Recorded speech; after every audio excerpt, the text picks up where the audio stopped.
Hey, we're in a series called the 10 Commandments, and we are in week 2. We are going through the 10 Commandments. It's called the ancient way. And in a world where we're moving forward, it's 2026, what does it look like to step into the way that God's called us to live in the Bible? What does the ancient way look like? What does it look like to live as a free person in 2026? Before we get into tonight's commandment, you need to understand this. You need to understand what Moses is doing. You see, Deuteronomy is not a collection of laws. It's a series of sermons. Y'all know the book of Deuteronomy, right? In the Bible. Who's got their Bible? Let's go. Hey, if you didn't bring a Bible next week. It's awesome. If you got a digital Bible, look at your digital Bible. Deuteronomy, it's the 5th book. It's not a random collection. It's basically all of his sermons. And Moses knows this. He knows that he's about to die. He knows that Israel's about to enter the promised land. And that this is his last chance to say, don't forget who you are. Don't forget who brought you out. Don't forget how easily free people can drift back into bondage. If you're taking notes, I'm just going to give you a little. I listen to this guy. He calls them nerdy nuggets, and I like that. So I'm going to give you a little nerdy nugget. Chapters 1 through 11 of Deuteronomy is the Shema. It is the Shema. This is Moses reminding the Israelites who God is and who they are. So the first chapters 1 through 11, this is what this is all about. He's reminding them who they are and who God is. Chapters 12 through 26, these are the law codes. Can you guys say law codes? This is Moses explaining how free people live. Like, you want to talk about the 10 Commandments, well, the law codes is where he actually spreads that out and zooms in and shows them what it looks like to live out the 10 Commandments in their culture. And that's actually what we're doing in this series, but for our time and our culture. And then chapters 27 through 34, this is blessing and curses. You see, Moses is laying out these blessings and these consequences. In these chapters, he's saying, if you do this, these blessings will come. But if you do this, these consequences are going to happen. And he's laying these out. And that's how Deuteronomy is shaped. And tonight sits right in that first movement. This is Moses saying that before we talk about how you live, we actually still have to talk about what shapes you. What shapes you. Because whatever shapes you will eventually rule you. So what shapes you? You see, we don't live in a neutral world. We live in a world that's constantly telling us what matters. We live in a world that's constantly trying to tell us what's normal, what's valuable. We live in a world that's trying to tell us what's true, what's worth our attention. And most of that formation doesn't happen through arguments. It happens through exposure. And what I mean by formation is a daily growth. When we talk about spiritual formation, it's God forming you to look more Christ-like every day. So when I say that word, that's what I'm talking about. It's a daily transforming, Jesus forming you, God forming you from the inside out to look more and more like Christ.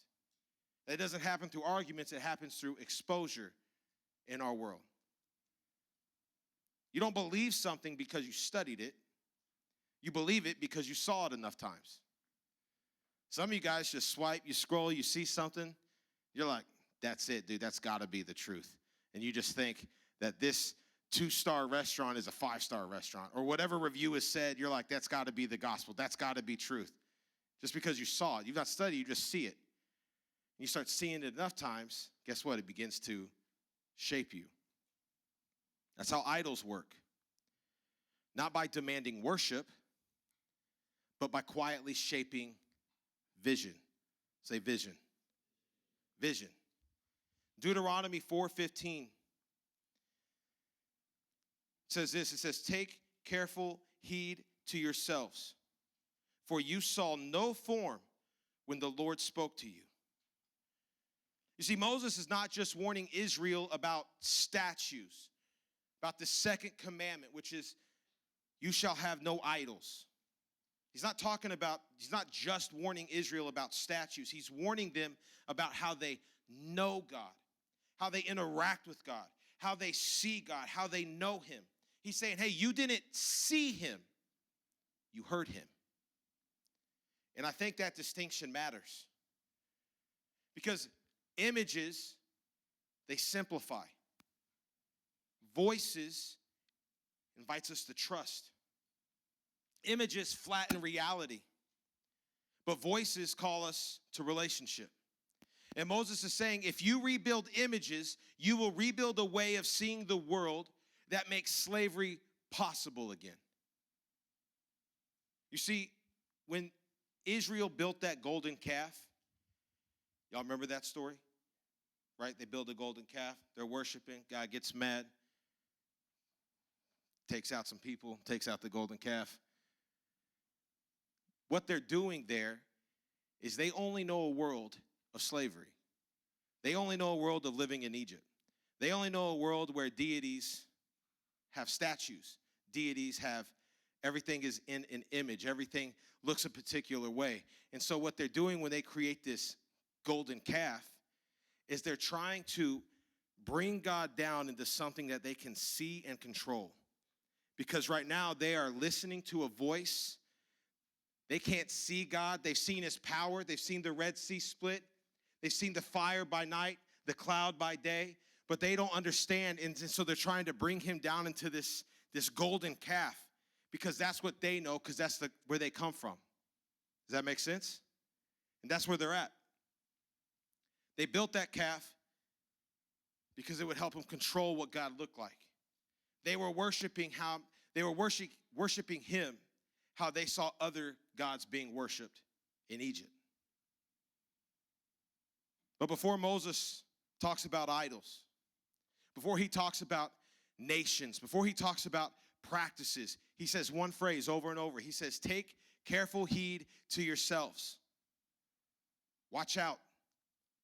That's not a command about behavior. It's a command about awareness. Moses is saying, pay attention to what is forming you before you pay attention to what you do. Some of you guys are really worried about the things you do. Get the check, check the box off. I want to look the part. But yet you give access to everything, and what it's doing is quietly shaping you. You see, idolatry doesn't begin with disobedience. It begins with unnoticed influence. You see, most people don't wake up one day and decide, I'm going to stop trusting God. That's not usually how that works. You're not trusting God, and then the next day, not trusting God. They slowly stop listening to his voice. And they start trusting what feels obvious, what looks popular, what feels efficient, what feels wise. And they start listening to those voices. And so Moses asked Israel to consider something deeper, not just what they worship, but how they are learning to see. Say vision. Deuteronomy 4:12 says this, you heard the sound of words, but saw no form. You only heard a voice. You only heard a voice. You see, an image gives you instant clarity, but a voice requires patience. An image feels stable, but again, a voice invites relationship. An image can be controlled, but a voice can interrupt. You ever been interrupted before? That's why images feel safe. When you're formed by images, when you're formed by idols, you don't have to wait, you don't have to listen, you don't have to obey, you just react. And Moses knows this, and that's why he reminds them, you didn't see God, you heard him. You heard him. You guys are looking for truth, you're looking for what God says everywhere other than the place where he speaks today. You did not see God, you heard God. How do you hear God? You read his word. You spend time with him in prayer. You hear God. He is a voice, not a form. And again, Israel's trying to bring God into this golden calf because that's what feels normal, because that's what the culture they come from. But God doesn't want them to be slaves anymore. He's teaching them how to live free, and he's trying to give them vision. Because the kind of God you trust determines the kind of people you become. And so here's the question that Moses is pressing on Israel. It's the same question that's pressing on us. Who or what has been explaining the world to you? Who or what has been explaining the world to you? Who tells you what success looks like? Who tells you what failure looks like or what it means? Who tells you what's worth chasing? Who's telling you what's worth ignoring? Because whatever interprets reality for you will eventually become an authority over you. And authority always shapes identity. And this is why Moses pauses this whole nation. In the middle of this sermon, they're like trying to get to the promised land. He's pausing. He's saying, hey, watch yourself. Not your neighbors, not the culture, not the future, yourself. You see, this matters even more when you understand Israel's story, because the people hearing this, again, they were formed in slavery before they were formed by freedom. And slavery treats you to trust what you can see. You see, Egypt, again, was a culture of images, gods with faces, powers you could see, systems you could predict. And slavery trained people to want certainty. But freedom requires trust. To be a free person requires trust. And so when God refuses to give Israel an image, he's not withholding himself from him. He's actually forming them. He's teaching them to live by his voice, not by what looks powerful, but by his voice. You see, idols today don't sit on shelves. They sit inside systems, and not just systems, okay? I don't want y'all thinking I'm just about to always pick on technology, but that is the world we live in 2026. But they sit inside systems that decide what you see, systems that rank what matters, systems that reward what gets attention, systems that punish what disappears. It's algorithms, it's metrics, it's artificial intelligence.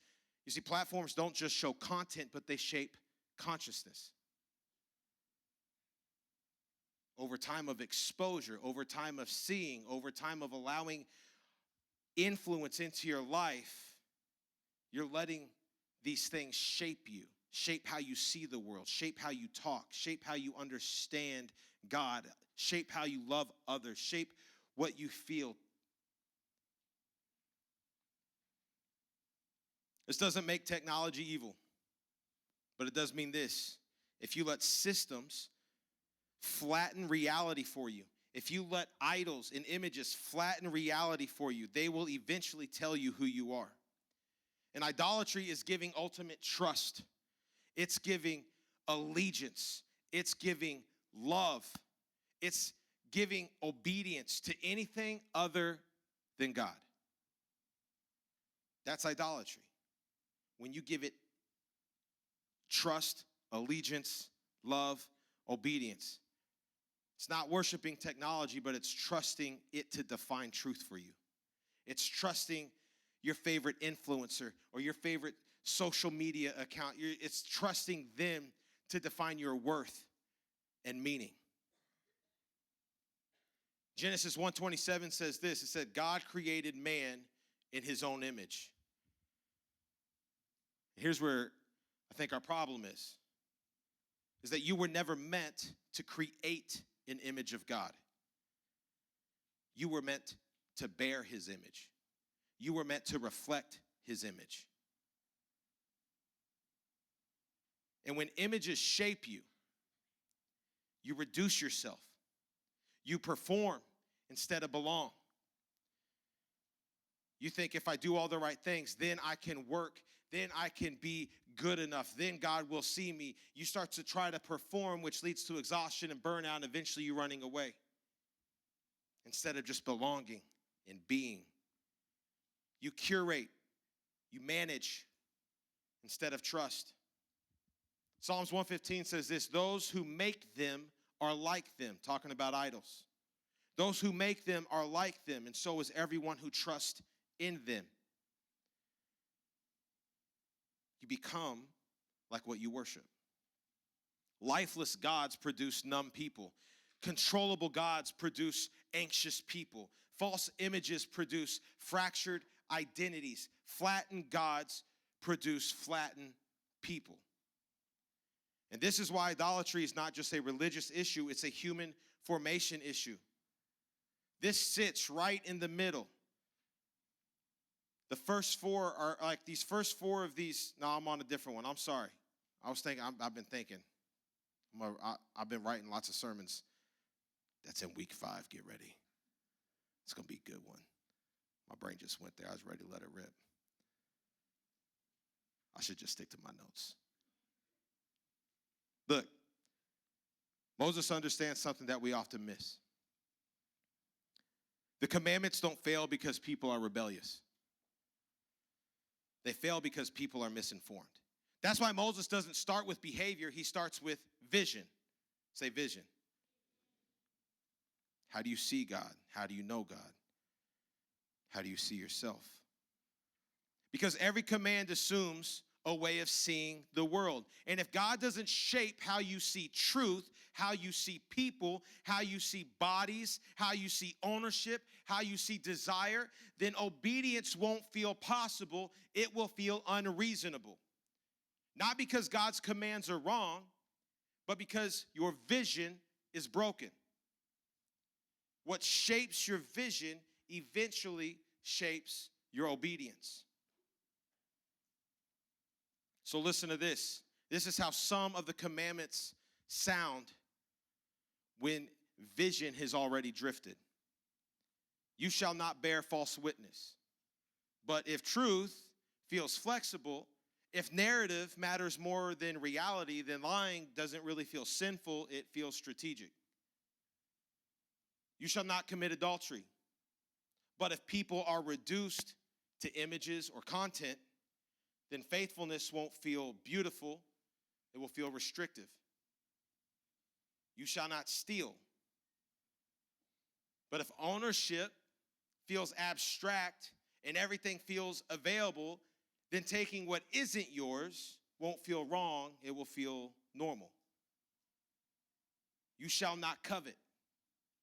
But if desire is constantly inflamed in everybody and comparison is everywhere, then contentment won't feel possible.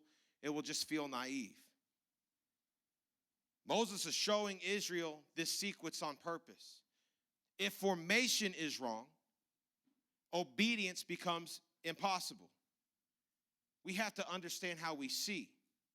Before we get into the how do we actually live this out, we have to have vision of who God wants us to be. We have to understand again that we are coming from slavery and God is teaching us how to live as free people. That's why Deuteronomy spends so much time shaping who Israel is before explaining how Israel should live. This is not God stacking rules. This is God saying, let me shape the kind of people that you are becoming, or everything I ask of you is going to feel oppressive. Because God never intended the commandments to crush his people. He intended them to protect a people whose vision was shaped by him. So before Moses tells Israel how to live, he asked them to watch how they see.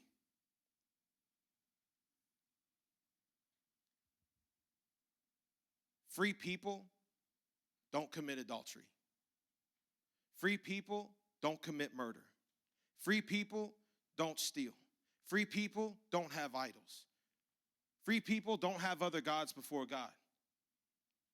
People who are enslaved to their sin commit adultery. People who still want to live in slavery commit murder, steal. They don't know how to live like free people. They only know how to live by what other people tell them, and it feels comfortable. And they become reduced.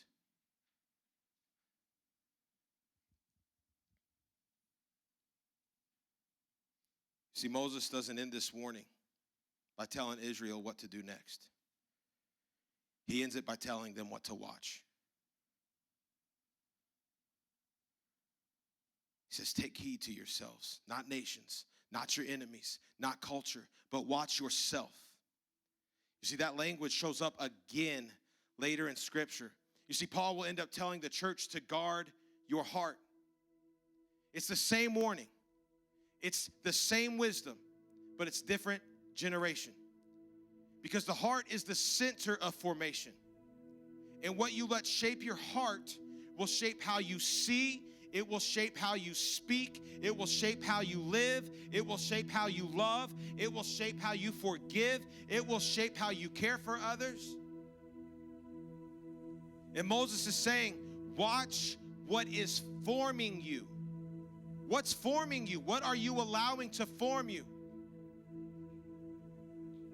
Paul's saying, protect the center of who you are. You see, both are warning us. If you don't guard your heart, something else will shape it for you. Because the most dangerous drift doesn't happen loudly. It doesn't announce itself. It doesn't feel rebellious. It happens quietly. When you stop listening to God's voice and start trusting what feels obvious. When you stop listening to the voice of God, when you start asking for Him to speak in your life, and you start to trust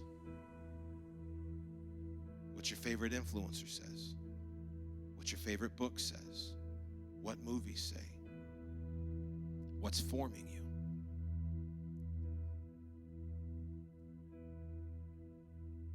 You see, by the time that people disobey, their vision has already changed. You just don't wake up one day and decide to do something crazy. Usually you can look back at it and go, actually, I started making that decision 3 years ago when I stopped hanging around the right people, when I started doing X, Y, Z, when I started drinking, when I started sleeping around, when I started going to all these other places. It starts with something small, and it's over time, and it's a drift, and you start to lose vision of who you are. You start to lose vision that you are a son and that you are a daughter of Christ. You start to lose vision that He wants you to live free and not to be enslaved. But because you can't see Him, you try to put Him back in a box of what culture would say freedom looks like. But idols will always lead you back to bondage. Because God had no form, He had a voice, and you have to listen for it. So the question tonight is not, do you have idols? That's easy. That's easy. The real question is this, is what is shaping how you see the world? What are you allowing in your life to teach you, to shape you? What is it? What part of culture and society is trying to tell you what Egypt is out there that says this is what gods look like, this is how life looks like? You want to come back to us, it's real nice. Slavery's real cool. Who decides what matters to you? Who tells you what success looks like? Who trains your desires? What defines what feels true? Because whatever shapes your vision will eventually shape your life. The ancient way is not rejecting the future. It's refusing to let the future replace God. It's refusing to let culture replace God. It's refusing to go back to where He pulled you from. It's choosing trust over control. To trust the voice versus to try to make an idol and put Him in something that He's not. It's choosing presence over performance, formation, lifelong, every day. Choosing to allow the Holy Spirit to transform you from the inside. Not just in a moment at camp or convention or a youth group, but a lifelong process to allow him to form you. Tonight, this altar is not about shame. It's about resistance. It's about resistance to being flattened. It's about resistance to being reduced as a person. To not going back to the places that God has set you free from, but stepping into the life that he wants for you. Not from a list of rules, but from a way where God shows free people how to live free. And tonight, I want you guys to live free. It's not rules. He's given you vision of who you are and how you live, because free people don't live like slaves.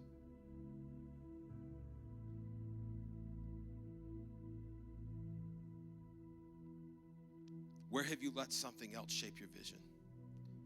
Where have you trusted images more than God's voice? Where have you been formed without noticing? Like Moses said, watch yourself. Like Paul said, guard your heart. And the enemy doesn't want you to live free. The enemy doesn't want you to know who you really are. He would love nothing more than to make you think that you still belong back in Egypt. He would love nothing more than to let you feel like you're supposed to be flattened and reduced. Guard your hearts. Pay attention.